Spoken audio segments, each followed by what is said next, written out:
आज सोलापूर शहरामध्ये आणि जिल्ह्यामध्ये एक दुर्दैवी घटना घडली। निजामुद्दीन नदाब नावाचा एक युवक जे चिंचोळी MIDC या ठिकाणी कामाला गेला होता। JP नावाची एक कंपनी आहे, त्या कंपनीमध्ये कामाला गेल्यानंतर तिने आणि त्याचा एक भावाचा मुलगा त्या ठिकाणी कामाला गेला आणि त्या ठिकाणी कामाला गेल्यानंतर एका गाडीमध्ये तिथल्या काही कंपनीतलं सामान काढून त्या गाडीमध्ये शिफ्ट करायचं होता आणि त्या ठिकाणी बघितलं की असुरक्षितपणे एक मोटर, जे आपण पाणी ओढण्याची जी मोटर असते ती मोटर होती आणि आजूबाजूला खूप मोठ्या प्रमाणात पाणी जमला होता, चिखल होता।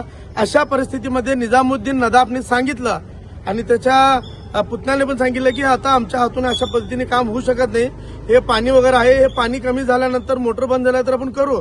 परंतु JP कंपनीचा जो मालक आहे त्यांनी त्या मुलाला आणि त्याच्या ज्या माणसाला निजामुद्दीनला आणि त्याच्या भावाच्या मुलाला सांगितलं की आजच्याच हे करावंच लागणार, म्हणून त्याला जबरदस्तीने त्या ठिकाणी काम करावं लागलं आणि हे काम करत असताना निजामुद्दीन नदाब या युवकाला म्हणजे 40 वर्षाचा अवघ्या त्या युवकाला करंट लागला आणि त्याचा दुर्दैवीपणे मृत्यू झाला।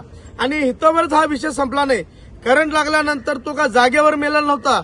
ज्या वेळेस करंट लागल्यानंतर त्या निजामुद्दीनला त्या ठिकाणी कुठल्याही प्रकारचे अँब्युलन्स त्या मालकाने बोलवलं नाही, कुठल्याही प्रकारचा हॉस्पिटलला त्या ठिकाणी नेला नाही आणि त्याच्या संदर्भात कुठलीही सहानुभूती न दाखवता त्या ठिकाणाहून पळ काढण्याचं काम त्या मालकाने केलं। त्या मालकावर गुन्हा दाखल करून त्यांना अटक करावी अशी मागणी असणार आहे। आणि त्याचबरोबर दुसरा आणि बघा, ज्या ठिकाणी तो युवक पडलेला होता त्या ठिकाणी त्याचा जो भावाचा मुलगा होता त्याला गाडी नीट चालवता येत नसताना सुद्धा एखाद्या जनावराला जसं गाडीत घातलं जातं त्या पद्धतीने जनावराला गाडीत घालून त्या युवकाला सिव्हिल हॉस्पिटलमध्ये येईपर्यंत त्या माणसाचा मृत्यू झाल्याचे हॉस्पिटलच्या लोकांनी सांगितलं। आपण एखादा बघितला, जर वेळेवर त्याला 108 अँब्युलन्स असेल किंवा आजूबाजूचा चिंचोळी MIDC मध्ये सुद्धा हॉस्पिटल आहे आणि ज्या ठिकाणाहून तिथपर्यंत सिव्हिलपर्यंत आलं तर 50 हॉस्पिटल त्या ठिकाणी रस्त्यावर आहेत। एकही हॉस्पिटलला घेऊन जाण्याचं काम त्या मालकाने केलं नाही, मालक पळून गेला आणि त्याच्यावर गुन्हा दाखल करावा म्हणून आम्ही या ठिकाणी आलेलो आहे। या ठिकाणी सर्व पक्षाचे, मुस्लिम समाजाचे सर्व लोक आहेत। जोपर्यंत संबंधित व्यक्तीवर गुन्हा दाखल होऊन त्याला अटक केली जात नाही तोपर्यंत हा मृतदेह ताब्यात घेणार नाही, असा प्रकारचा इशारा संबंधित नातेवाईकांनी दिलेला आहे। तर मी आदरणीय पोलिसांना सांगतोय, मोहोळ पोलीस स्टेशनची हद्द आहे, आम्हाला कुणाबरोबर कुठल्याही प्रकारचा संघर्ष करायचा नाहीये।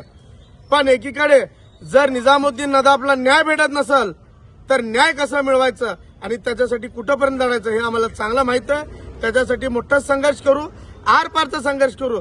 जोपर्यंत निजामुद्दीनला न्याय मिळत नाही, संबंधितांवर गुन्हे दाखल होत नाही, तोपर्यंत आम्ही स्वस्थ बसणार। जैसे कि अभी जमीर भाई ने बताया कि निजामुद्दीन नदाब ये अपने 4 चक्की गाड़ी लेकर मटेरियल खाली करने के लिए कोंडी में एक ऑर्डर था, वहां पर गए थे और जब माल खाली करते वक्त पानी और चिकड़ देखने की वजह से उन्होंने इनकार किया काम करने से। लेकिन वहां का जो मालक है JP एंटरप्राइजेस या JP फैक्ट्री है जो, उसने बोला कि आप माल खाली करो, कुछ प्रॉब्लम नहीं होगा आपको। उसके दौरान करंट लगकर निजामुद्दीन भाई का इंतकाल हो गया, नदाब का। तो उसके साथ में जो उनका भतीजा है वो बोल रहा था उनको, मुझे गाड़ी चलानी नहीं आती।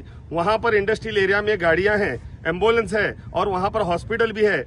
जैसा जमीर भाई ने बताया, उधर नहीं ले जाते हुए सिविल को लाने के लिए उसी ड्राइवर को बोल दिया गया, उसको जो गाड़ी चलानी नहीं आती वो लेकर लोगों की जान और खुद की जान धोखे में डालकर मैयत को लेकर यहाँ पर पहुंचा हो सिविल में। और यहाँ पर सबसे डेंजर जो बात हुई है, दुर्घटना भी, ये घटना भी है, वो ये है कि जब हॉस्पिटल में अंदर गए और पेशेंट को दिखाया जा रहा, मैयत को दिखा रहे थे, तो वो साथ में फैक्ट्री के जो 2 कामगार आए थे, उन्होंने जो बचा हुआ गाड़ी में माल वाहतूक में जो 2-3 पोते जो थे उनके, वो पोते भी रिटर्न ले गए। उसको आदमी की जान की फिक्र नहीं, उसके माल की फिक्र है। वैसे कंपनी के मालक पर, जैसे अभी सभी ने बताया उनके परिवार ने, कि हम सब मिलकर उसके ऊपर गुना दाखिल करें, उसे अटक करें, इसकी मांग कर रहे हैं। मोहोड़ पुलिस स्टेशन रहने दो, तालुका पुलिस स्टेशन रहने दो, हमारी यह है, उनसे विनती है कि आप लोग इसमें सख्त कार्रवाई करें और उनको अटक करें।